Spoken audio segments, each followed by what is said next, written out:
Welcome to part 2 of the zone system tutorials. Let me go back really quick. Let me go ahead and hide this. Let me hide this. And as you're probably, if you're keeping score at home, you can tell I'm pretty bad at numbers. I put numbers all over the place. This is not 32 to 1, it's 16 to 1. It's a difference of 4 stops from the top to the bottom, so that's 16 to 1. So as you remember from the contrast tutorials, a difference of 1 stop is 2 to 1, 2 to stops, 8 to 1, or sorry, 2 to 1, 4 to 1, 8 to 1, 16 to 1. Again, really bad with numbers, which is why we have meters and checks and balances and a gaffer that usually nudges you and says, hey, that's wrong. So get one of those because they're fun to have and it keeps you from screwing up.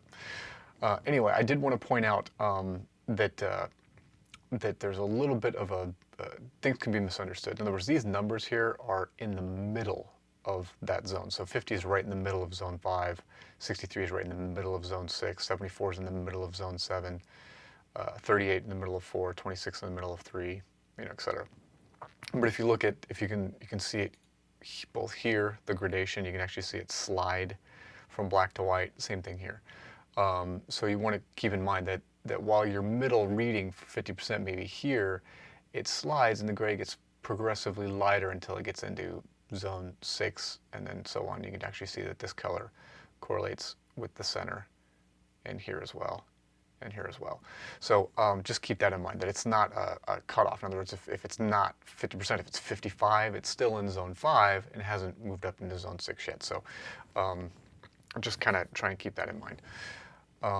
And this I posted on the forums for personal view, and we're going to want to keep this handy.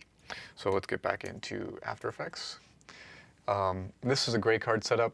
By the way, just a heads up, I'm using test tools here, synthetic aperture or test gear. I'm sorry. You can get this pretty much anywhere. I got it on special for like $50, but I think it's usually like 100.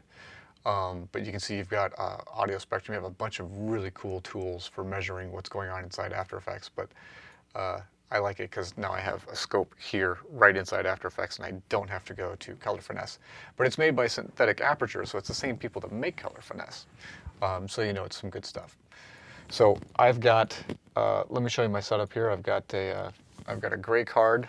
I'm using a piece of felt here to keep the C-stand from damaging the gray card, but this piece of felt is also pretty close to the color of skin tone, just to give me an idea that if the gray card says one thing, what's skin tone going to do? And you can actually see when you look over here on the scope that while the gray card, because the light is not even on the gray card is coming in as this sort of weird sort of look here, but the skin tone part of it is actually moving up higher in the zone.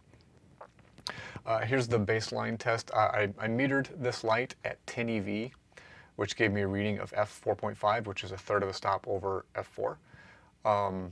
And I'm at ISO, I think I had to shoot this at ISO 800, yeah, in order to be able to stick it in the middle, because I'm using a Panasonic 20mm lens, which I would have never used for this test, except it would give me, it was the only lens I had that would give me accurate third stop increments. But there's some hysteresis in it, and so I had to keep stopping the camera every time I wanted to change the aperture, which was a giant pain. But this is how you're going to test your camera.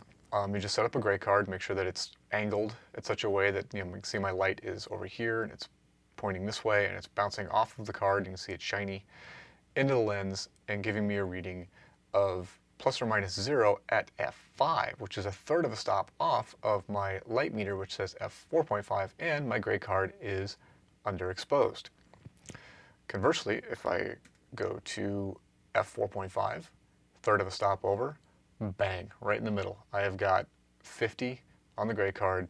So what does that tell us? That tells us that the GH2 in smooth mode will underexpose your gray card reading by a third of a stop. So if you want to be right at 50, right in the middle, set your gray card at plus 1/3, or just use a light meter. My light meter told me f4.5 was accurate. I should have just listened to it. So One of the common misconceptions, I actually saw this on the PV boards. I'm not going to call anybody out by name, but they were asking me that if does it have to be at 5.6? Does it have to be in the middle of my lens? No, you could put zone 5. Let me bounce back to preview. You can put zone 5 anywhere you want it. Zone 5 is wherever you decide zone 5 is. So in other words, if your exposure, if you want to be at 2.8 because you want really shallow depth of field, you just set your exposure at 2.8, and then the zones fall into line. So 2.8 would be here, this would be 2, and this would be 1.4. And then this would be 4, and this would be 5.6. So, and if you just got lost for a second, I mean, it's really hard when you're trying to keep f-stop straight in your head. That would be 2.8. A stop lighter would be f2. A stop lighter than that would be 1.4. And then if this were 2.8, a stop darker would be f4, and another stop darker would be 5.6. So I hope that, and maybe it makes more sense if you do it this way. 2.8, you know, and then you'd come down to, you know, 2.6, 2.2, and then 2, and then 1.8, 1.6, and 1.4. And again, I understand people's confusion. I understand where they start to get frustrated with the zone system because they're like, man, it's just so complicated. There's so much stuff you have to remember. Just kind of stick with me for a second. I'm going to try and make it easier, but I do have to cover this information because we're going to use it later on. So hopefully that makes sense. So yeah, zone 5 is wherever you decide it to be. In other words, if we go back to our color chart here, you can see that when you expose your gray card, when you properly expose it for 50%, it becomes zone 5. And then these other colors are your other zones. This is, you know, zone 6, zone 7, this is zone 4, and zone 3. And this is the bottom of, 20.4 is the bottom of zone 3. And of course, 81.2 is the top of zone 7. So bottom of 3, 24, 20.4, top of 7, 81.2. So this is like your full scale. And you can tell that pretty much any time, even no matter what camera you use, doesn't matter if it's a DSLR or if it's a red camera, a bigger camera, you kind of want to focus on these 5 zones or these 5 stops because most of what you want to retain detail-wise is going to be there. As you can see, none of these colors on the color chart fall below zone 3. In fact, the lowest one is blue, which is why when you see like dark horror films, sometimes you see the walls painted blue, or like if it's at a cabin in the woods, it's brown. And the reason is because they don't reflect a lot of light. If you have blue walls, or if you have like a maybe a dirty blue, almost like it's got like a lot of gray mixed into it. The remake of House on Haunted Hills is a good example. All those walls are painted like a sort of dark grayish blue with a little bit of green mixed in to make it kind of creepy. All of your horror films that take place in the woods, like Cabin in the Woods and Evil Dead, etc. And the walls are brown. They're like a washed out, weathered brown, and they eat up a lot of the light. So they fall down into this range when skin tone is exposed in the middle. Or actually, skin tone would be up here. But when your exposure, when your light meter says, boom, this is the middle, then you get good skin tone, and your background gets nice and dark, and you get this really great contrasty type look. So that's a little bit of the theory I'm talking about. But as you can see, none of these colors fall up here into zone, I guess this would be zone 8, zone 9, sorry. Even zone 8, none of these, maybe this is encroaching on zone 8 a little bit.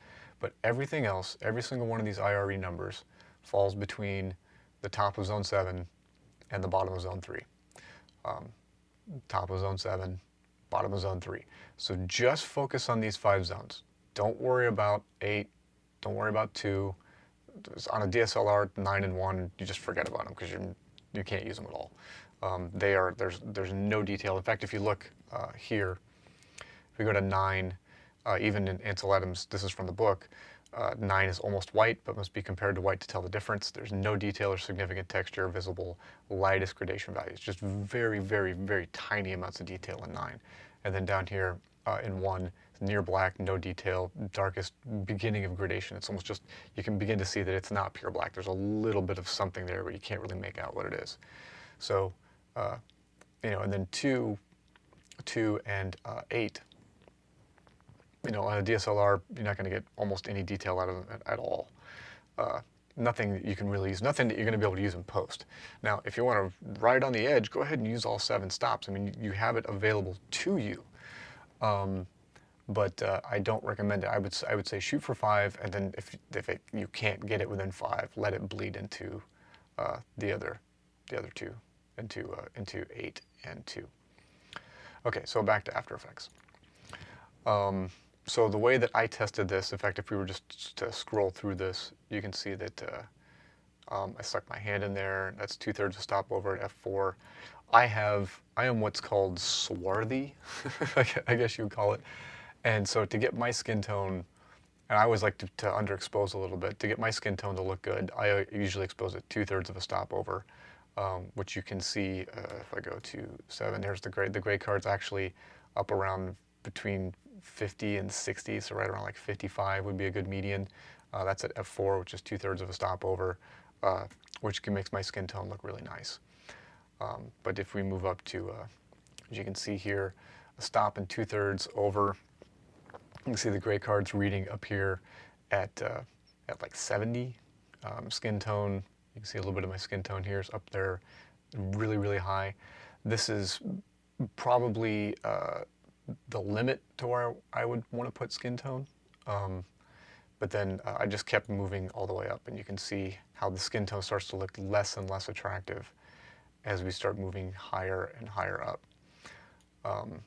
And you can see highlights, the highlight here on my thumb. In fact, here's why we have the mask, is I'm going to take this mask, I'm going to put it right on that highlight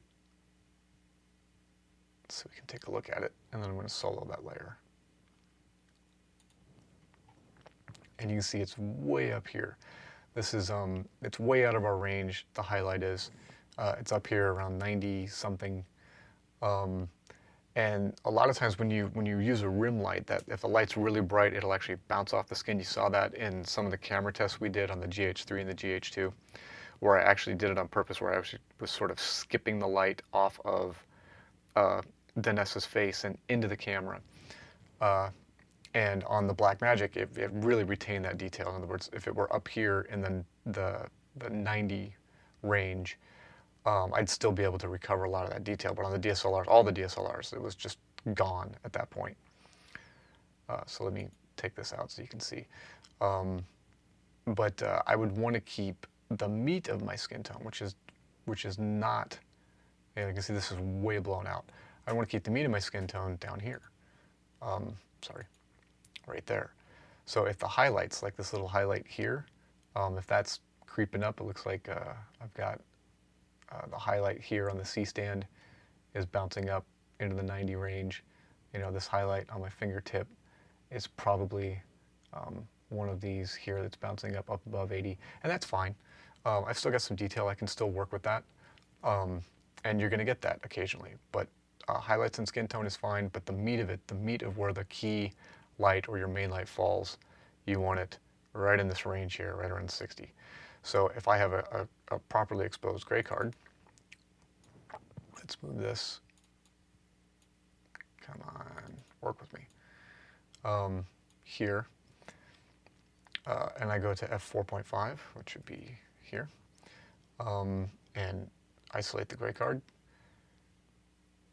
It's falling a little bit above. What do we say that? So that's below 50.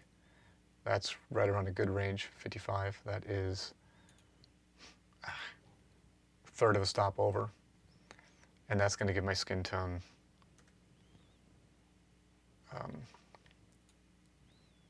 Here, did I not put my hand in there? I didn't put my hand in there. Okay. But you can see at 2/3 of a stopover, my skin tone's right around 60, and I got dark skin tone. Normal skin tone would be right up in the range, 65, up around 70, maybe a little too bright. Maybe you'd want to bring it back down. So I think you're getting a sense, maybe hopefully, that the gray card, you always want to put the gray card dead center, 50%. So if you have to compensate, do that. And then everything else just falls into line. So let's take a look at this, which we had talked about earlier. This is the tutorial I did with Tara. And you can see, let me turn this back on to full so we can get a nice sharp detail. Okay, so the key light on her was, I think, 9 2/3, which was, I believe, f4.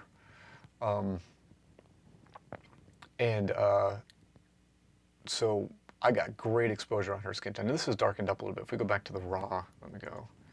Okay, so here's the raw image. So I got great exposure on her, great exposure on her skin tone. All the light coming through this window is striking. You see it's striking this here. And then I evened it out by setting the rim light at the same intensity so that the light striking here would match the light coming in through the window here. So this is what this cloth actually looks like. When you're standing there looking at it, this is the color of it.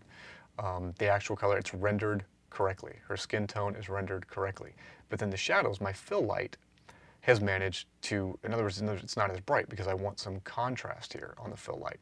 So if we were to take our, I've already got the mask in there. If I were to isolate that, you would see that's reading way down here. That's like out of our range. But Tara has darker skin tone. And what I really want to look at is I want to look at the contrast. I want to look at the contrast between what I've got sampled here and say maybe her cheekbone. So that was down here below 20. We'll call that, say this is 10, so we'll call that 18. And that's pure shadow. We want to look at, I have to zoom in to do this, her cheekbone there. And that's 60. With her skin tone, that's perfect. That's right. I mean, we have about pretty much the same skin tone. So between 60, and you figure it's about 5 IRE, roughly 5 IRE per third of a stop. So for every stop, I'm going to go 15 IRE. So that means I want a 30 IRE difference between my key light and my fill light to get a 4-to-1 ratio, if that makes any sense to you. So in other words, a difference of 1 stop is 2-to-1, difference of 2 stops is 4-to-1, difference of 3 stops, 8-to-1. I want a nice 4-to-1 ratio. So since we're roughly around between 55 and 60, I want to subtract 30 from that. So I'm going to be roughly around 30 to 25. So I'm going to be a little dark, actually. I'm going to be more than 4-to-1. But that's like I said, that was reading right here on her neck, which is in the shadows. But what I've got on her face here, this is a little bit lighter. Let's take a look at it. Come on. I hate this damn mask tool. Okay, this should probably be a little closer. Yeah, there we go. So 20 to 55, 20, that's difference of 20, 25, 35. So it's a little higher. It's a little more than 4-to-1, but it's still nice. The light meter was telling me that it was 4-to-1, but again, it's not always going to be completely accurate. And so when you're analyzing different photographs, etc., by using this sort of mask technique, it'll give you a rough idea of what the contrast ratio was and how to duplicate it. So if you're looking at something, say, what contrast ratio am I looking at? Well, measure the key light versus the fill light and say, okay, that's roughly 4-to-1, or maybe it's 5-to-1. I really like the way that looks. But I shot 4-to-1 so that I could darken everything up, because I don't want this color. This is a little sort of washed out for me, even though it's accurate. I think something more like this is more pleasing to the eye, which is this really dark maroon, almost like a cardinal red, or like a very deep crimson red. And you can see how much this changed from our light 4-to-1 to this nice, pleasing. This is more like a probably like an 8-to-1 or 6 or 7-to-1 difference. But this is very, very dark, and this is what I like to do when I do post-production. Is I'll expose very, very even, and then darken it up in post to get more contrast and a little bit deeper type image. So you can see that the shadow here has gone nearly black. Let's see, it's probably gone down to, let's see what zone that is in now. Should be able to sample the whole image. So we'll be able to see the shadow and the highlight. So let's solo that. And so the highlight is at 10, and the shadow is down here at around 3 or 4. So so I've moved this red, this sort of deep red, which according to this was supposed to be exposed right around 38.5, maybe 39, we're not really sure, which would be in zone 4. We've moved it way down. So we've moved it down to, what is this, zone between, probably at the bottom of zone 2. And we moved her skin tone. We've moved her skin tone from 60 when we exposed it. Let's go to her cheekbone.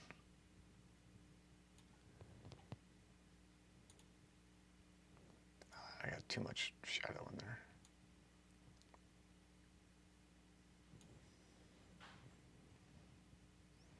You can see all the gradation difference in here. I want just a nice simple patch of even skin.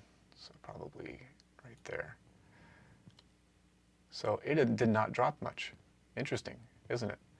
It dropped a little bit. She was right around 60 before, and now we've dropped it down to about 55. So it's still in the middle, which is nice. That's kind of where we want it.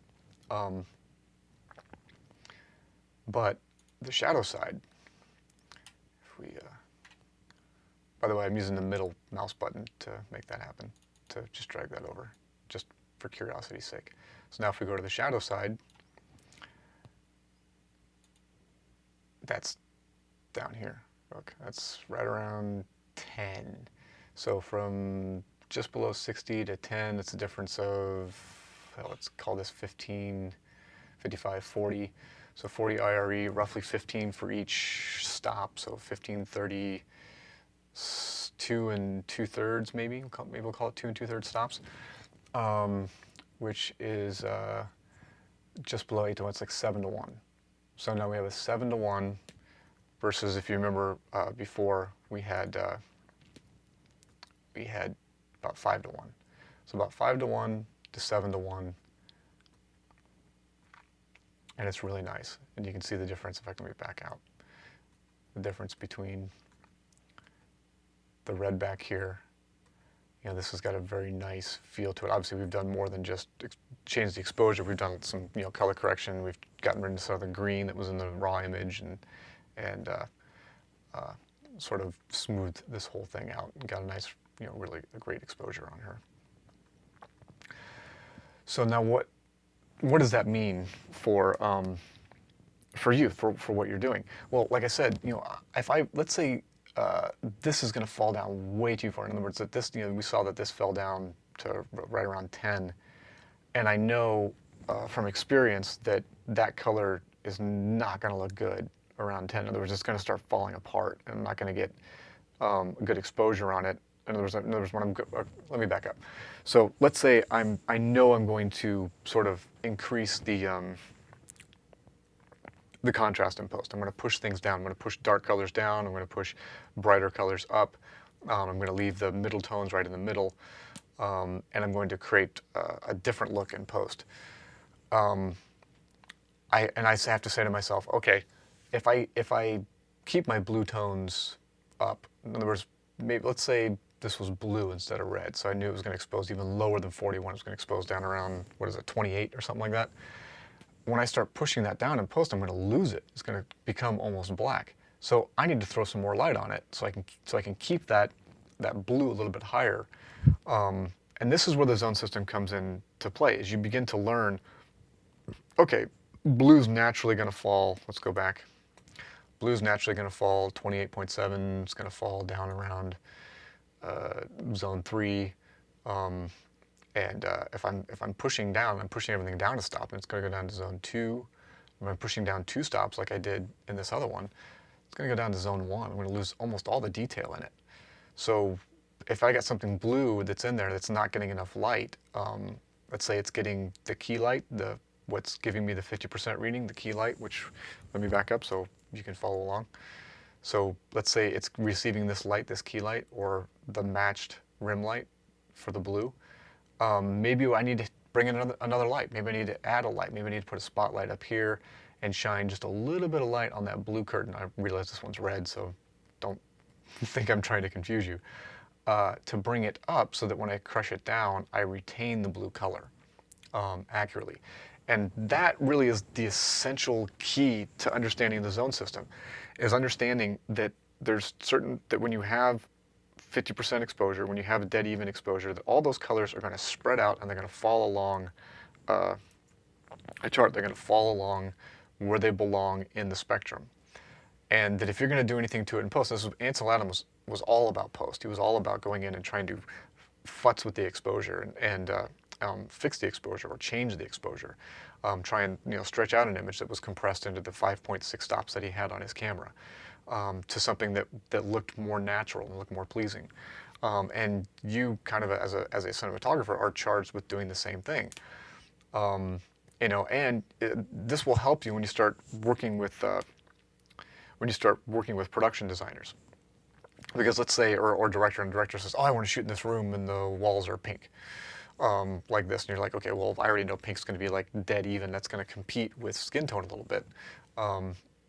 It's going to, okay, for instance, let me go to this. So let's look at 72.5 versus 65.7.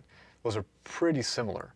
And if you go to, that's this color here, this color green and skin tone are pretty similar. And you can see I didn't put as much light here. In fact, I tried to keep the light off of the walls so that this green would not expose at the same place as his skin tone here. So let's take a look at that. Let's turn this on. I've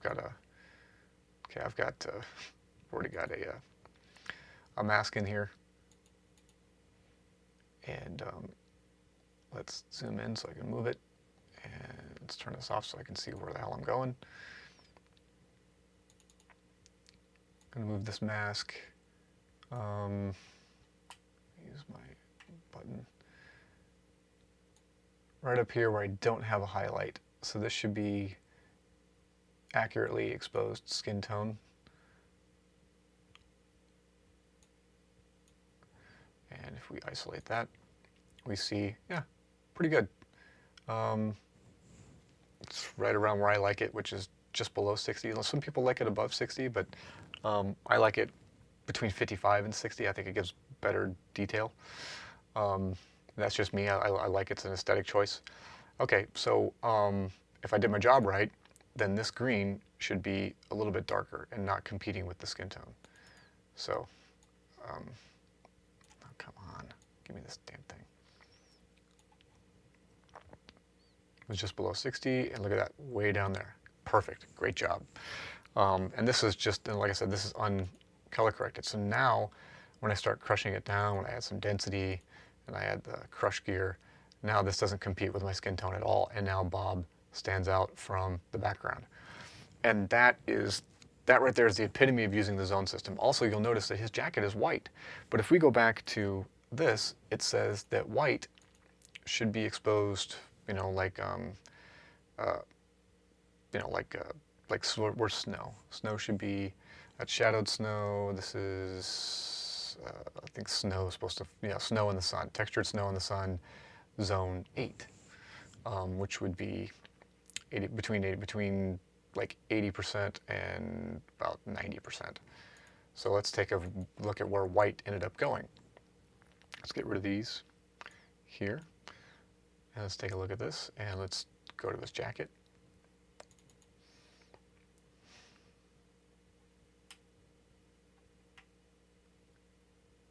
And right in see if I can find a spot where we have an even piece of cloth so we're not getting a wavy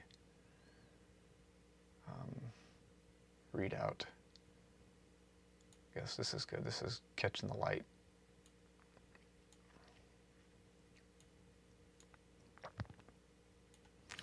Okay. White is not even bypassing 80.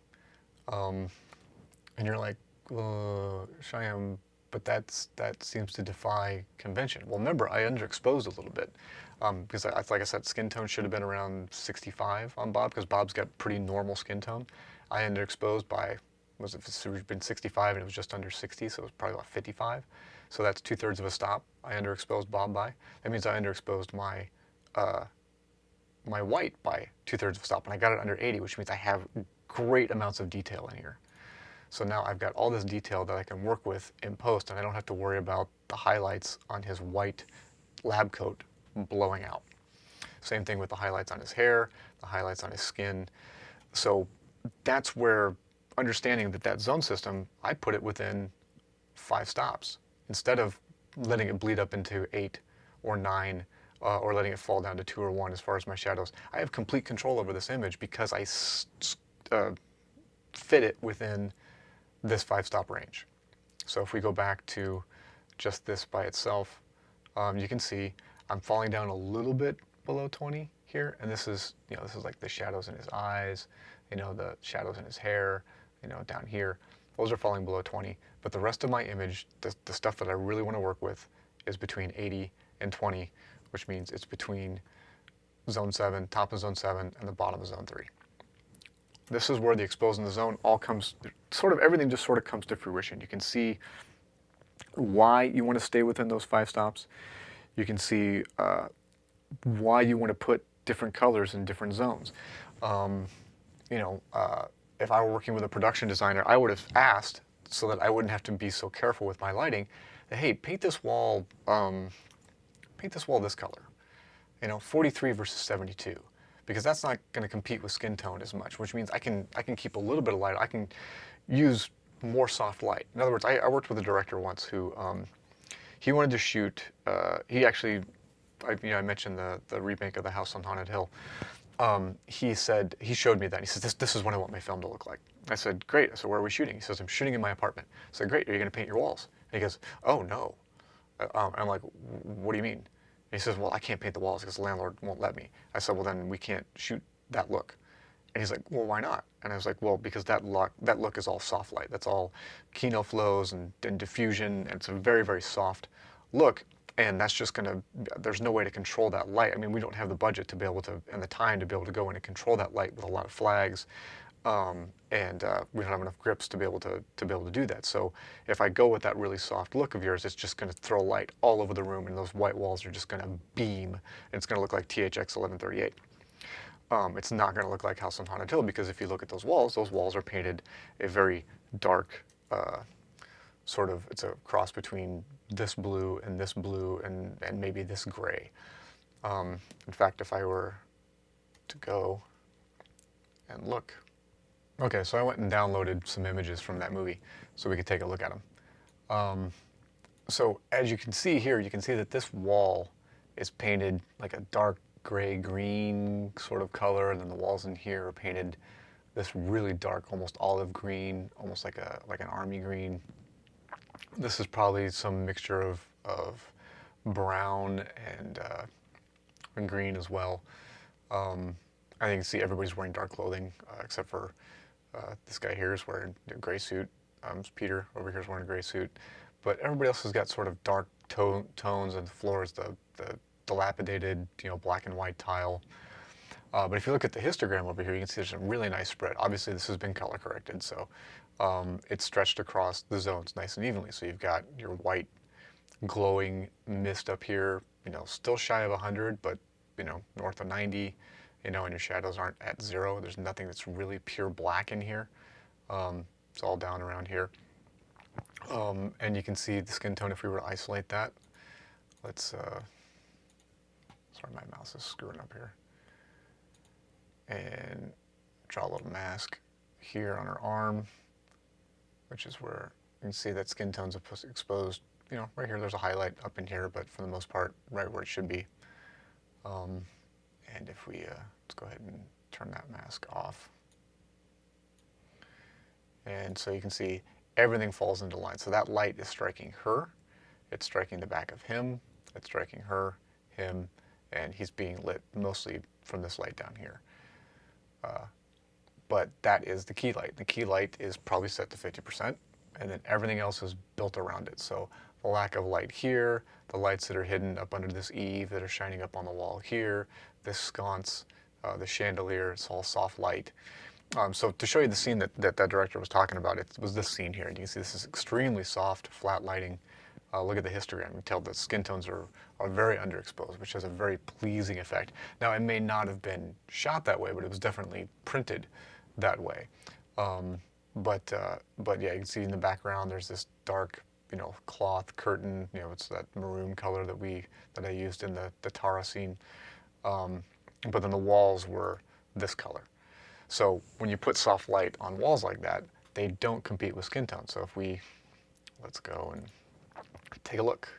Let's take our mask and put it back to, actually let's just duplicate this layer to make it easier. So duplicate, and then we'll take the mask on this one, and we will set it to add, and we will move it around.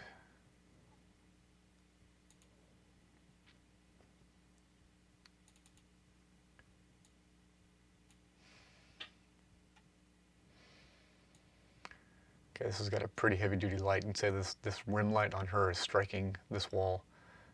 That's the same rim light that's hitting him a little bit. So that's a pretty bright light.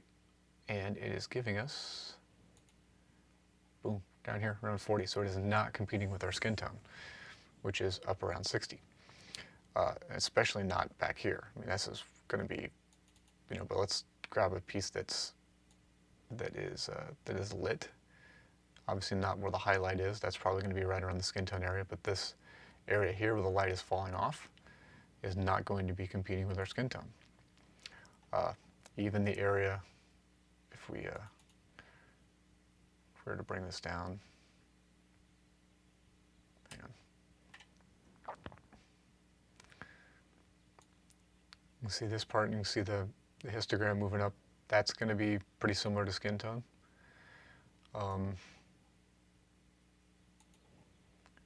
But nothing else really is. Not this wall, not this wall.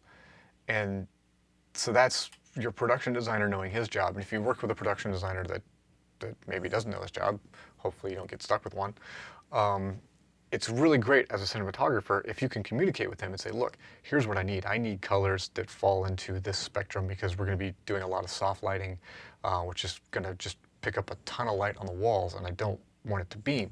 So for instance, if we go look at this image, and you can see I've got two images in here. I've got the original image for that, and you can see I've got a blue wall. That wall wasn't blue. The wall is actually white. It's white, a white wall with white little blinders there. I threw a blue light on it because I knew that blue was going to fall deeper down in the spectrum, and I'd be able to push it down like this. So, that's one of the things you want to think about. So when you're using the zone system and when you're exposing, I know I'm going to have white light on his face, on the skin tone, and I'm going to have blue light on the white wall, which should, if it was a white wall, fall above the skin tone.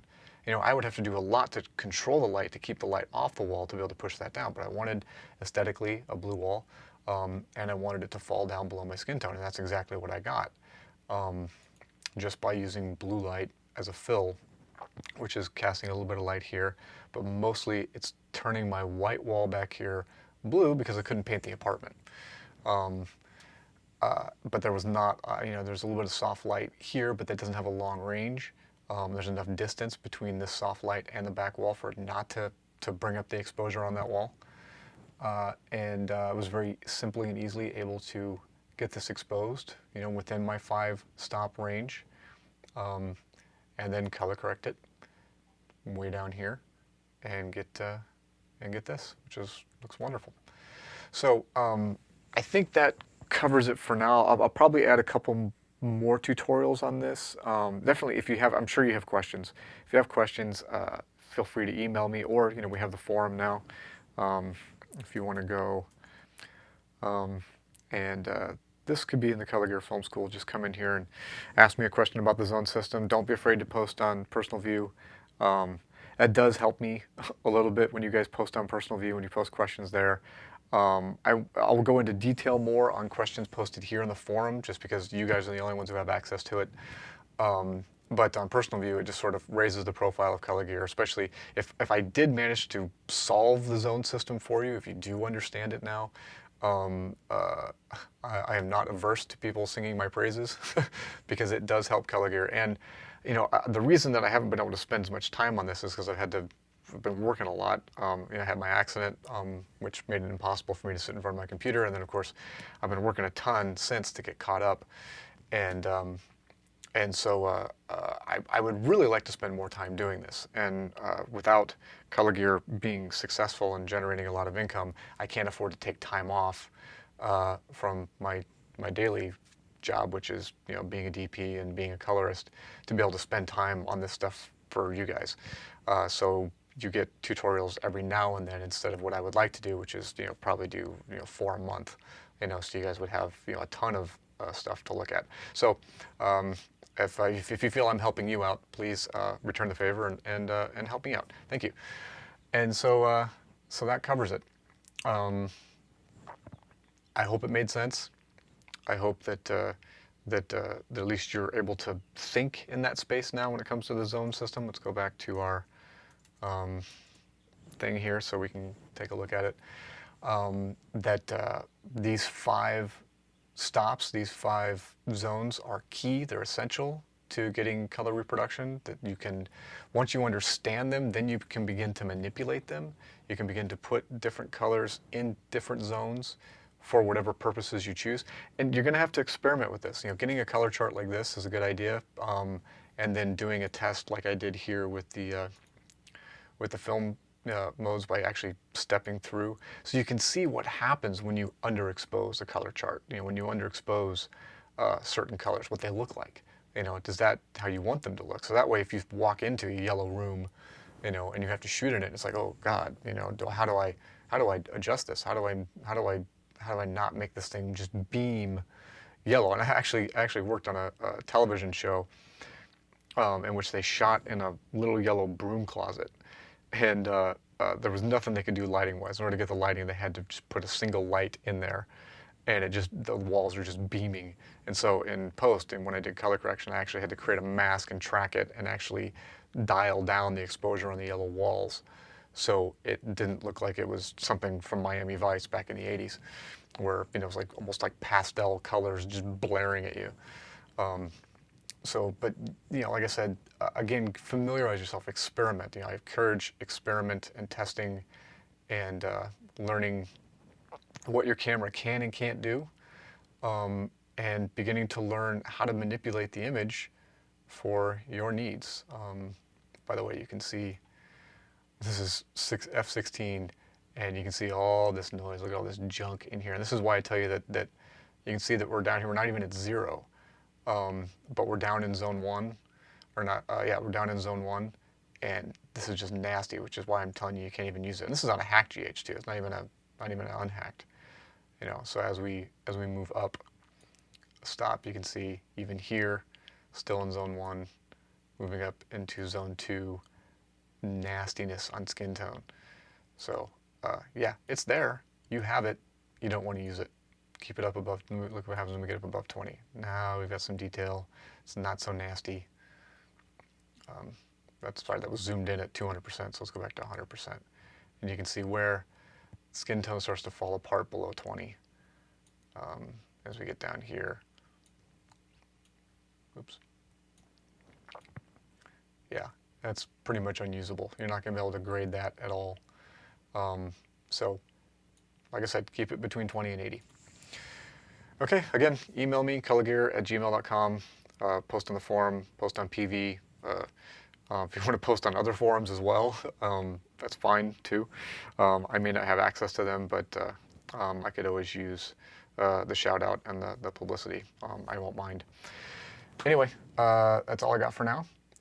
More to come soon, and enjoy, have fun.